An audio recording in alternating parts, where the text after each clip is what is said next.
que más nos hacen reflexionar, nos hacen pensar en nuestras vidas y entre las cosas principales de la vida. Y surgen muchas interrogantes, pueden surgir muchas cosas, pero siempre queda ante la muerte como el gran enigma. ¿Qué va a pasar con la muerte? ¿Qué pasa con el ser que ha partido? Y muchas otras cosas más. Y esa gran interrogante siempre parece que es como algo natural en el ser humano. Y nos mueve, nos lleva. Y por ejemplo, esta mañana yo quisiera preguntarle a mi papá, cuando Dios lo llame, cuando usted parta, cuando muera, ¿a dónde va a ir, papá? ¿Qué va a pasar con usted? Pues a donde Dios me quiera llevar. Natalie, cuando mueras, ¿a dónde irás? Pues voy a estar con Dios.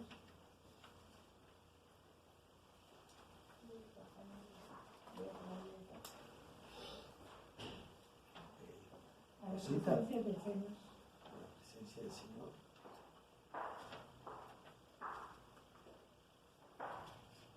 ¿A dónde irás, hija? A mi Dios.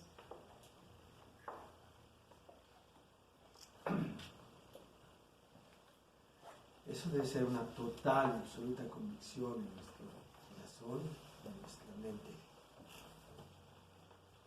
No depende de nosotros. Debe ser un absoluto, no por nosotros, sino por Dios. ¿Cómo es que podemos saber o tener esa convicción de a dónde iré cuando muera? Es por gracia. Por absoluta gracia. La gracia es una de las doctrinas más complejas que hay en el cristianismo. Es una de las características de Dios más profundas que puede tener. Y la gracia es tan compleja que es lo que divide el cristianismo de todo lo demás. Por no agarrar, por no entender, por no asumir la gracia, los judíos no aceptan a Jesús. Por no tener la gracia de Dios, los católicos no abrazan la gracia. Abrazan las obras, lo mismo que los judíos. La gracia es fundamental en nuestras vidas. Entenderlo y asumirlo nos va a llevar a cambiar literalmente nuestra vida.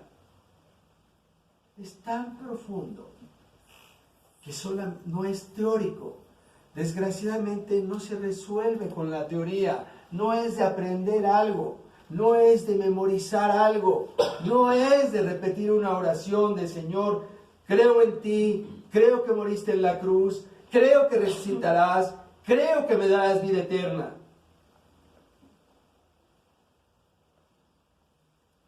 Es más profundo que eso. Se tiene que vivir. Si no lo vives, no vas a entender la gracia de Dios. Este último canto, Sublime Gracia, lo compuso un inglés llamado John Newton. Por el 1700 existió este hombre. Él escribe este himno, es un himno cristiano que en los himnarios de las iglesias cristianas antiguas está ahí inserto, lleva cientos de años y yo creo que es el himno uno de los himnos más conocidos y más cantados en el habla inglesa. Y yo creo que también en española. Este hombre nada tenía que ver con Dios. Un día embarcó en una nave, en un navío. En aquel tiempo era lo más común, más en Inglaterra, que es una isla rodeada de mar. Y él embarcado como un marinero dentro de este barco, el barco se dedicaba a hacer comercio con esclavos. Ellos iban al África, cogían a hombres contra su voluntad, los capturaban y se los llevaban como si fueran a agarrar animales, simplemente órale, vámonos, y los embarcaban. Obvio, los amenazaban con armas, con golpes, con grilletes que les ponían, los subían contra su voluntad, lloraban amargamente, suplicaban por favor. Su familia al otro lado llorando igual, porque se los arrancaban, sabían que jamás los volverían a ver. Para llegar a la Inglaterra, a la gran Inglaterra, a la gran ciudad, al gran país, para vender los esclavos.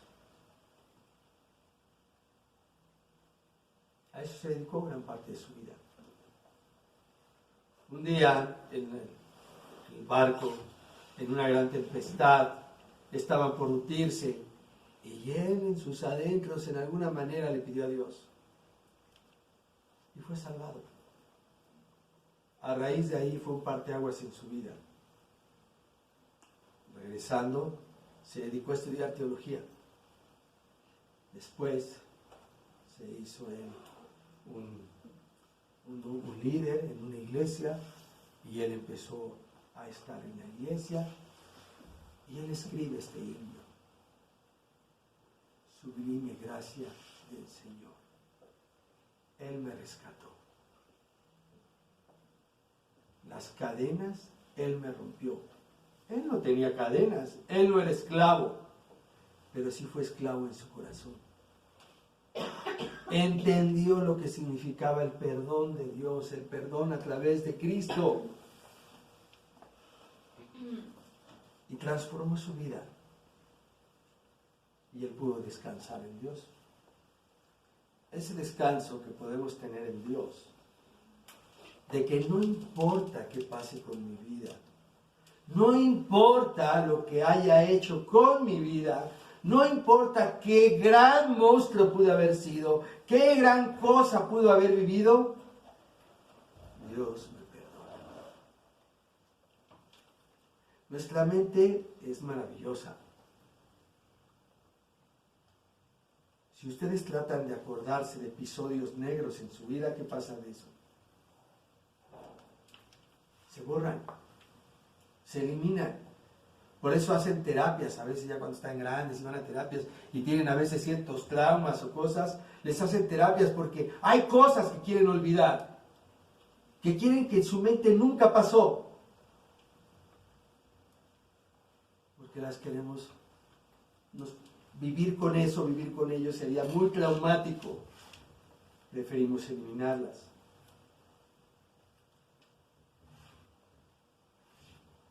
Pero eso no te va a dar descanso a final de cuentas.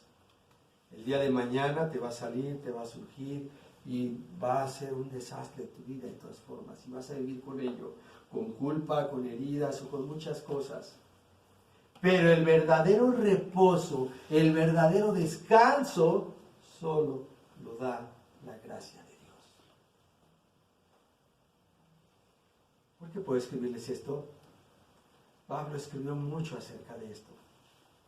Escribe en su carta de Romanos y trata de darles a entender y les dice: su salvación no es por obras, somos justificados por fe, y esa fe es por medio del único que pudo hacer esto, que es Cristo, que cuando siendo aún pecadores nosotros, Cristo murió por nosotros.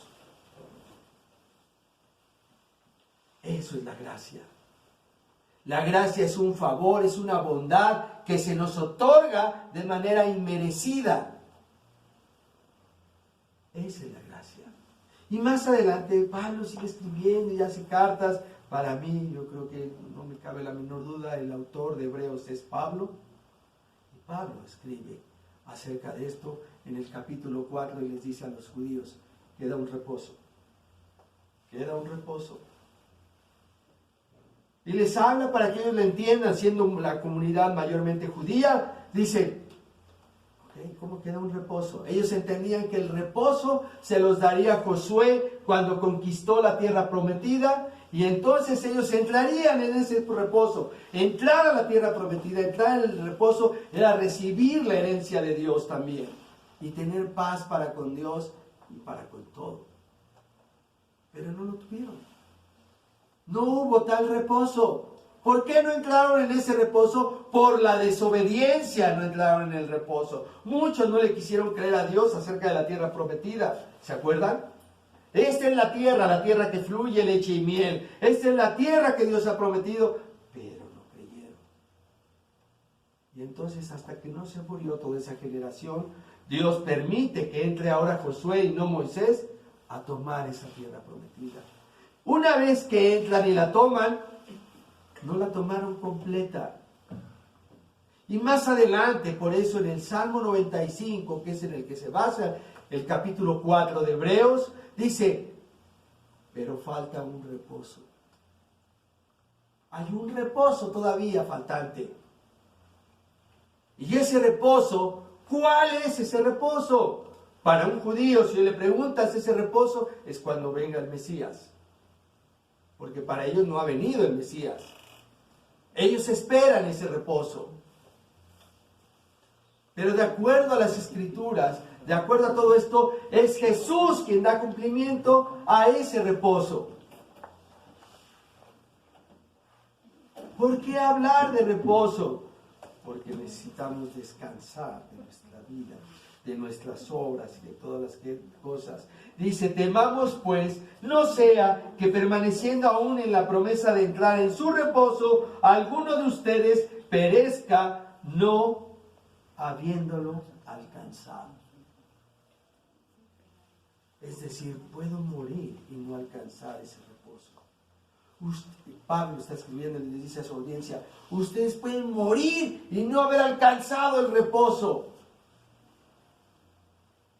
Bajándolo aquí ahora, ustedes pueden morir y no haber alcanzado el reposo de Dios. ¿Cómo es esto? Cuando nosotros hemos creído en Cristo, en Dios, en sus promesas, en lo que es Él, y vivir lo que Él quiere que vivamos, descansa nuestra alma. Pero cuando no lo hacemos, nuestra vida es insatisfecha, incansable, insaciable. Podemos trabajar como burros y no alcanzar lo que queremos. Podemos estar toda la vida preocupados con 1000 cosas y no alcanzar lo que queremos. Podemos toda la vida estar preguntándonos cuándo seremos bendecidos y no disfrutas lo que tienes para ser bendecido. Eso no es reposo. Por eso Dios dice, tengan contentamiento con lo que tienen. Y a veces decimos, es que no tengo esto, es que me falta lo otro, es que aquello, y es que sí, ahora que esto, y ahora que... Y toda la vida es un ahora, un ahora.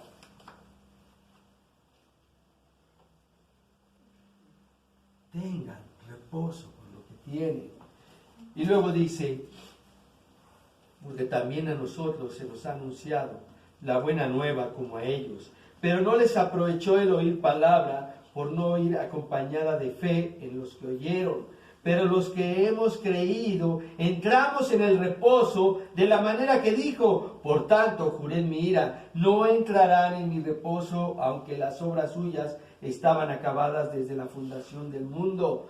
Porque en cierto lugar dijo del séptimo día, y reposó Dios de todas sus obras en el séptimo día. Y otra vez dijo, no entrarán en mi reposo. El reposo para Dios, el reposo en la Biblia es fundamental. Tenemos que Tenemos que parar. Platicábamos mi familia y yo precisamente esta mañana. Cosa rara.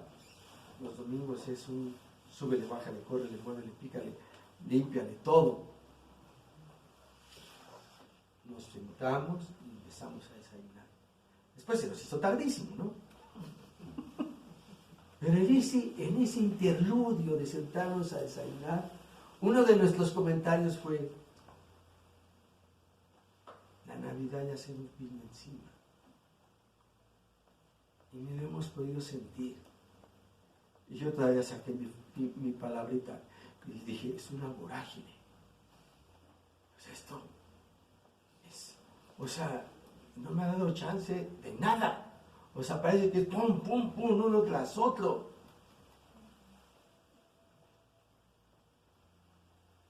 Pero tenemos que hacer un stop en nuestra vida y retomar las cosas de Dios para volver a respirar y entrar en ese reposo que Dios nos ofrece. Si no entramos en ese reposo, no veremos las bendiciones de Dios, sino lo único que veremos son nuestros problemas enfrente de nuestra nariz. Tenemos que entrar en ese reposo, creerle a Dios y estar junto con Él. Él vivió los ritmos que nosotros vivíamos. Decíamos, es que el Señor no vivió aquí, no había el internet, no había esto, las redes sociales, no había bla, bla, bla, bla, microondas, ¿sí? No había el metro, había el burro, ¿no? Pero igual, la multitud se agalopaba, las necesidades existían, la gente lo buscaba. Y él decía, ok, mira, tú aquí orando como si nada, y ve, la clientela ya se nos juntó acá afuera, Señor. Te están esperando. ¿Y qué cree que hizo el Señor? Ay, sí, discúlpenme, ahí voy. Se paró y dijo, vámonos, vamos a ir a otra aldea hoy. O sea, dejó a todos ahí.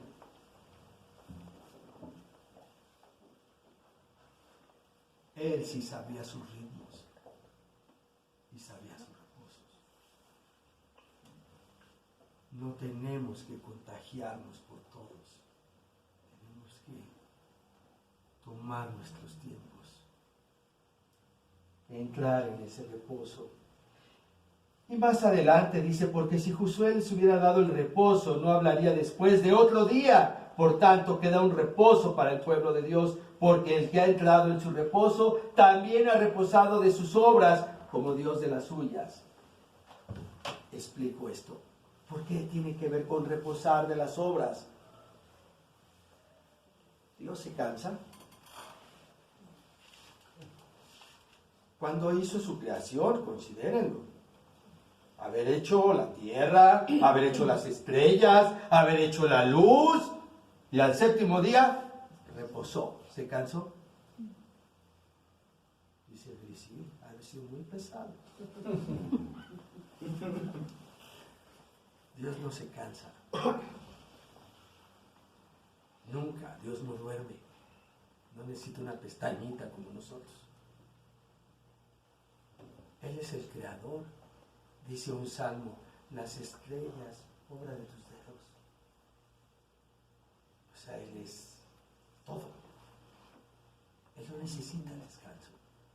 Pero el que descansó, el que reposó, más bien dejó de hacer obra, tenía una enseñanza implícita para nosotros después.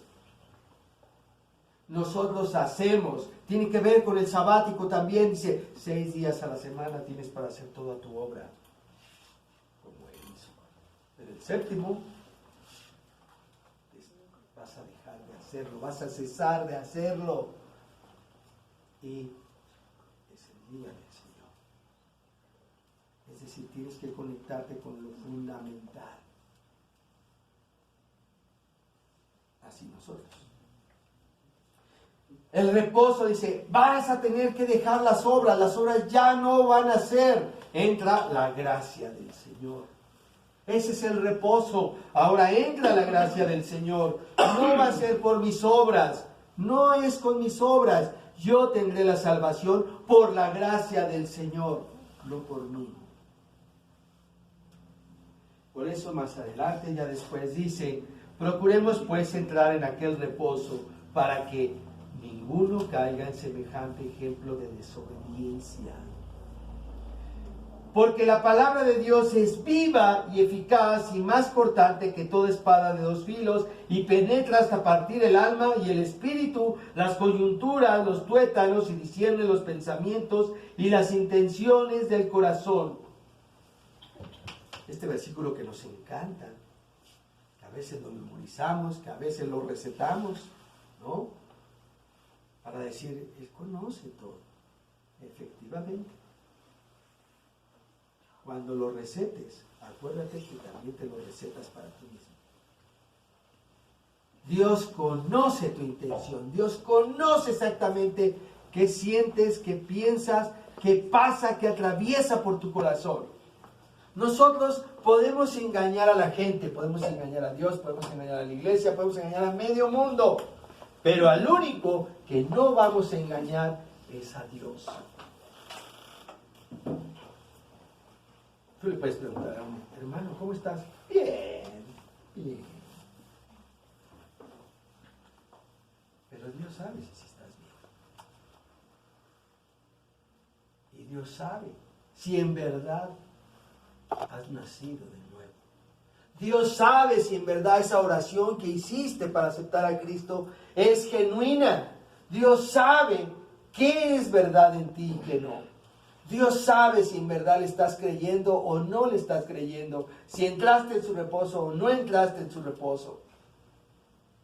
Él sí lo sabe.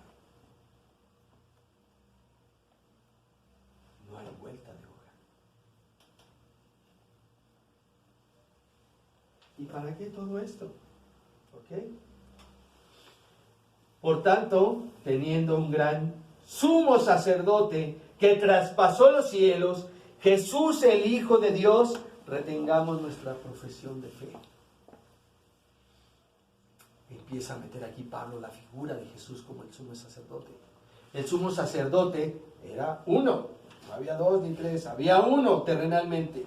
Y ese uno era el que entraba en el lugar santísimo una vez al año, no todos los días, una vez al año. ¿Para qué entraba? Para ofrecer sacrificio por el perdón de sus pecados y el de todo el pueblo. Entraba con la sangre del cordero, la arrojaba y la dejaba sobre la plancha que había dentro, donde estaban los dos querubines, donde estaba el arca del pacto, que por cierto, ¿quién sabe dónde quedó el arca del pacto? No está en Indiana Jones, no la van a encontrar en las películas, la van a encontrar en Apocalipsis cuando lo lean, ahí aparece qué pasa con el arca. Ahí entra y deja el sumo sacerdote esa sangre en la plancha. ¿Para qué? Para el perdón de los pecados. Pero lo tenía que hacer al año siguiente. Y cuando entraba al año siguiente, ¿qué creen que había en la plancha? Porque no se limpiaba, no se lavaba. ¿Qué pasa cuando ya no hay sangre? Se seca y cuando se seca, polvo, se va. ¿Y qué queda? Una mancha. Si no son chismosos, si no han visto cuando a alguien mataron y que ya no hay sangre, eso lo que queda es una mancha. La mancha representaba el pecado que había que cubrir otra vez. ¿Con qué se cubría? Con sangre otra vez. Cada año era lo mismo. En el tabernáculo de la tierra. ¿Pero a dónde entró Jesús? Al del cielo. A donde está el Padre. Ahí entró con su propia sangre y la presentó ante el Padre. ¿Por qué? Por los pecados, por nuestros pecados. ¿Y qué hizo? El Padre dijo, está saldado, estoy satisfecho.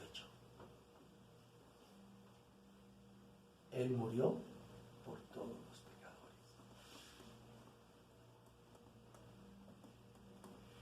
Nos dio favor, nos dio su gracia. entonces quedo parado. Por eso yo puedo estar seguro, seguro. Y cuando me muera, partiré con Él. Y veré y me encontraré con todos los que han creído como yo. Eso es la gracia.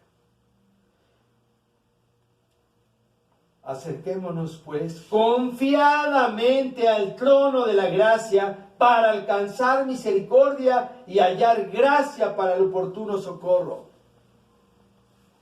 Este es el contexto de este versículo. Sabiendo yo todo esto, puedo acercarme a Cristo, al trono de su gracia, para alcanzar gracia en el momento oportuno. ¿Cuándo necesito gracia? Cuando no puedo tener reposo, cuando no puedo descansar, cuando siento como ahorita en la mañana, pum, pum, pum, pum, pum. Parece que un golpe tras de otro, cosa tras de otra. Yo me tengo que acercar a Él y agarrar gracia para descansar otra vez, para recordar quién soy, para recordar lo que Él tiene para mí, para recordar lo que es importante y no entrar en esta dinámica. Ahora que fue el velatorio de mi mamá, algunos, sobre todo de mis sobrinos, fue muy especial para ellos su muerte de mi mamá. Fue muy doloroso. ¿Por qué? Porque a varios de ellos mi mamá los formó, los educó, vivieron con ella, vivieron con nosotros, como nuestros hermanos. Desde pequeños. Uno de ellos tenía todavía mamila, o sea, era de 1 año o algo así. Hasta que fueron jóvenes. Pero ¿por qué fue más duro esto? Porque ellos, por su vida, porque crecieron, porque ya tenían familia, por lo que ustedes quieran, pero pasó mucho tiempo para que volvieran a ver a mi mamá. Mucho tiempo. Y además, pues ya no, cuando pasa el tiempo, a veces, todavía si está más sana, más fuerte mi mamá, pues diría, ay, voy a hacer un bonito, esto, vengas, eso. Pero ya está grande, ya está anciana, ya más bien lejos de eso causa molestias, o sea, ya es más difícil. Otro día la vamos a ver. Pero ya cuando no, sabes que no la vas a ver, y que ya se acabó, ¿qué te entra? Culpa. Culpa. ¿Por qué? Porque la vida te marca un ritmo y parece que no puedes parar. Debemos parar. Debemos de tener tiempos. Considera lo que es importante para ti. Ya se está acabando el año. Y yo sé que a muchos nos queda siempre la sensación de ya se me acabó el año. Qué rápido se fue este año. Y siempre los años se van rápido. Para acabar con esa sensación, tenemos que poner las piedras grandes que son importantes. ¿Hay alguien a quien lo has visto y es importante para ti? ¿Hay alguien a quien le falta un abrazo tuyo? ¿Un beso tuyo? ¿Hay alguien a quien debas de perdonar y no has perdonado? ¿Hay alguien a quien le tengas que pedir perdón y no le has pedido perdón? Acércate al trono